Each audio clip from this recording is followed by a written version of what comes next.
अस्सलाम वालेकुम students, this is Anas Surti from Manish Hussain. In organic chemistry में पीएमसी की कोर्स आउटलाइन के अकॉर्डिंग एसएनपी ब्लॉक के अंदर ग्रुप 1, ग्रुप 2 और ग्रुप 3 को शामिल किया है।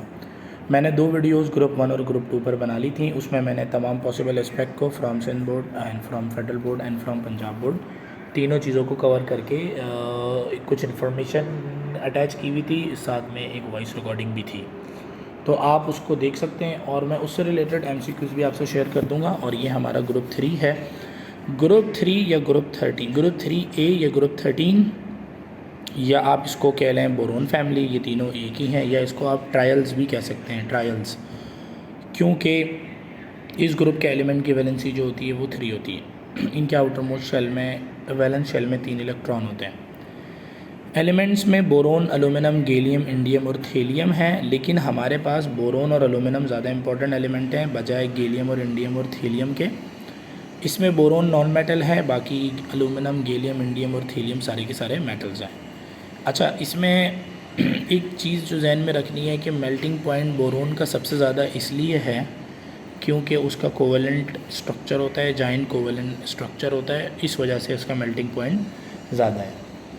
अच्छा, हमारे कोर्स में सबसे ज़्यादा मेल्टिंग पॉइंट रखने वाला एलिमेंट टंगस्टन है। टंगस्टन, इसकी बाइंडिंग एनर्जी भी सबसे ज़्यादा होती है और मेल्टिंग पॉइंट भी सबसे ज़्यादा होता है। ये एक मेटल है और ये टंगस्टन फिलामेंट वगैरह बनाने में भी यूज़ होता है।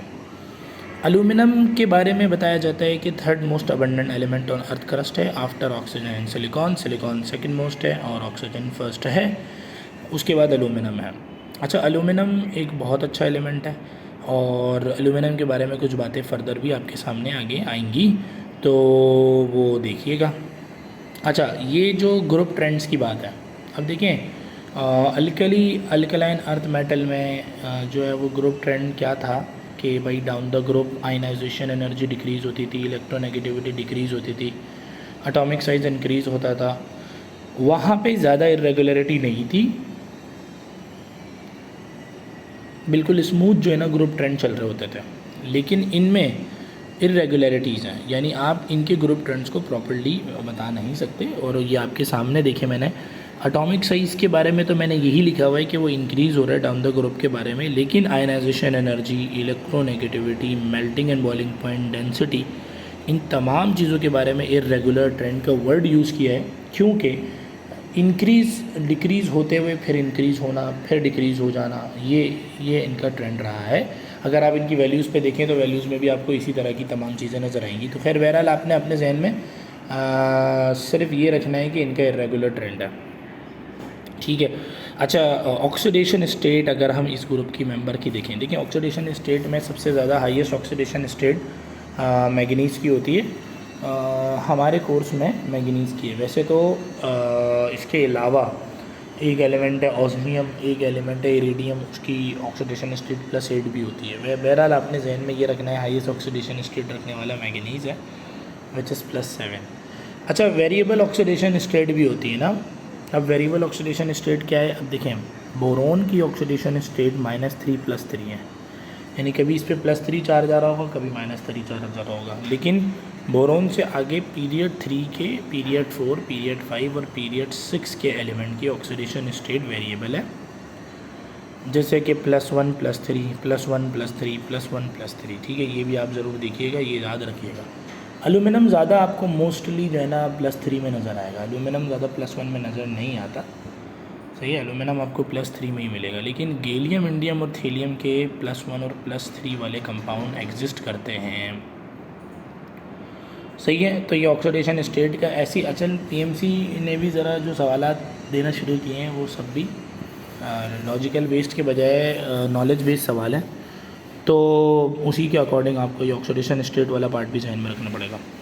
अच्छा, बोरोन के चूँकि साइज़ बहुत छोटा है तो उसका कोवेलेंट कैरेक्टर बहुत ज़्यादा है, तो वो उसने अपने इलेक्ट्रॉन को बहुत टाइटली अट्रैक्ट किया हुआ है, तो उससे इलेक्ट्रॉन का रिमूवल मुश्किल है, तो वो आयोनिक बॉन्ड नहीं बनाते हैं। तो boron does not form ionic compound with sulphate, nitrate और other ions due to unstable cations. असल में एक तो अनस्टेबल कैटाइंस भी हैं इसके, प्लस ये कि आयनिक कैरेक्टर कम है बल्कि ज़्यादा कोवेलेंट कैरेक्टर है ड्यू टू स्मॉलर साइज, जिसकी वजह से वो कोवेलेंट बॉन्ड बना रहा है। अच्छा, एक बहुत इंपॉर्टेंट बात, boron does not react with water, ये एमसीक्यू में आ सकता है। देखें ना, जैसे सोडियम वगैरह करते हैं, बहुत विग्रस रिएक्शन करते हैं, लेकिन उस तरह बोरोन नहीं करता। अच्छा, बोरोन के कंपाउंड जो हैं वो इम्पोर्टेंट में बोरेक्स है, बोरिक एसिड है, H3BO4, Na2B4O7, सोडियम टेट्राबोरेट। इसी तरह टिन का एक कंपाउंड होता है Na2B4O7.10H2O। सही है, ये बोरोन के इंपॉर्टेंट कंपाउंड है। बहुत इंपॉर्टेंट कंपाउंड बोरिक एसिड है। Boric acid is H3BO4। Boric acid carrom powder होता है, वीक मोनोबेसिक एसिड होता है, लेविस एसिड होता है, इलेक्ट्रॉन पेयर एक्सेप्टर होता है।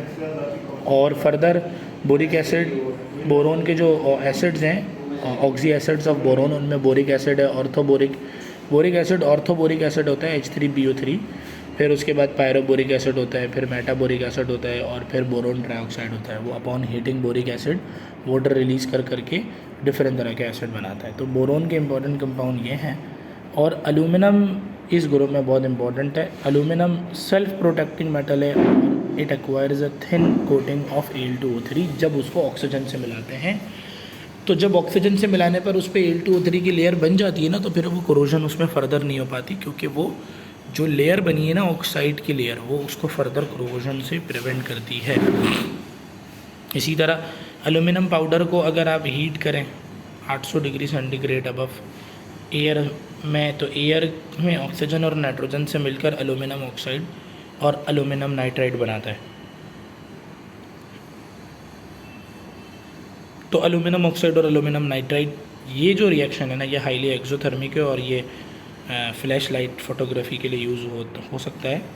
तो इसमें बहुत ज़्यादा इंटेंस वाइट लाइट प्रोड्यूस होती है। तो ये एक MCQ के लिहाज से बहुत इंपॉर्टेंट लाइन है, और रिएक्शन भी मेंशन है।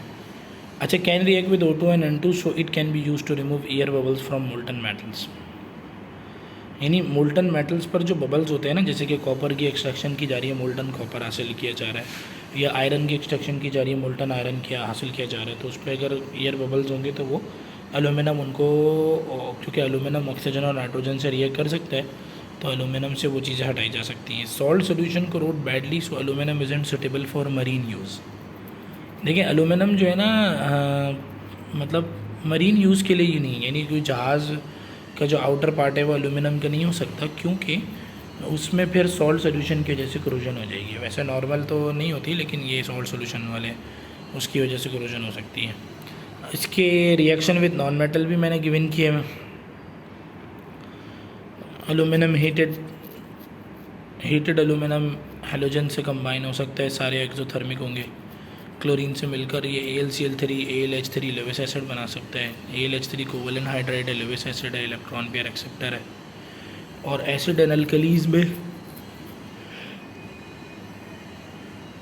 चूँकि एल्यूमिनियम एम्फोटेरिक नेचर का होता है, एम्फोटेरिक नेचर का मतलब ये है कि वो एसिड से भी मिल सकता है और बेस से भी मिल सकता है। सही, जैसे कि एसिड से रिएक्ट करने पर AlCl3 और हाइड्रोजन गैस रिलीज़ हो रही है, और बेस से रिएक्ट करने पर, अच्छा, कंसनट्रेटेड और डाइल्यूट दोनों में। और फ़र्क ये है कि देखें स्लो और फास्ट का फ़र्क है, ये ज़रा देख लीजिएगा। और अभी मैंने PMC के कोर्स आउटलाइन में प्रैक्टिस टेस्ट जो उन्होंने दिए थे, उसमें भी पेड टेस्ट में उन्होंने एल्यूमिनियम के एक सवाल दिया हुआ था, वो एल्यूमिनियम के ओर्स से रिलेटेड सवाल था, बॉक्साइट वगैरह, तो वो भी ज़रूर देखिएगा। एल्यूमिनियम के ओर्स, एल्यूमिनियम के ओर्स इंपॉर्टेंट है। एल्यूमिनियम के H2SO4 के साथ डाइल्यूट के साथ रिएक्शन नहीं है, कंसनट्रेटेड के साथ रिएक्शन है। बनने वाली प्रोडक्ट देख रहे हैं, HNO3 के साथ कोई रिएक्शन नहीं है, क्योंकि HNO3 के साथ रिएक्शन जैसी करते हैं तो HNO3 ऑक्सीडाइजिंग एजेंट होता है ना, तो वो उसको ऑक्सीडाइज करके उसकी सरफेस पर ऑक्साइड की लेयर बना देता है, जो कि उसको फर्दर कोरोजन से रोकती है। अच्छा, रिएक्शन विद बेस भी है। बाकी यूजेस, ओर्स ऑफ एल्यूमिनियम, या पंजाब बोर्ड से देख लें, बल्कि सिंध बोर्ड से ओर्स भी मिल जाएंगे, सिंध बोर्ड से भी देख लें। एल्यूमिनियम गन पाउडर बनाने में भी यूज़ होता है। एल्यूमिनियम के अलॉयज़ भी होते हैं, ड्यूरालुमिन होता है, एल्यूमिनियम ब्रोंज होते हैं। ये आपने अलॉयज़ भी देखने और ओर्स भी देखने, ओर्स के नाम और अलॉयज़। सही है, तो ये आप ज़रूर देख लीजिएगा। Thank you so much.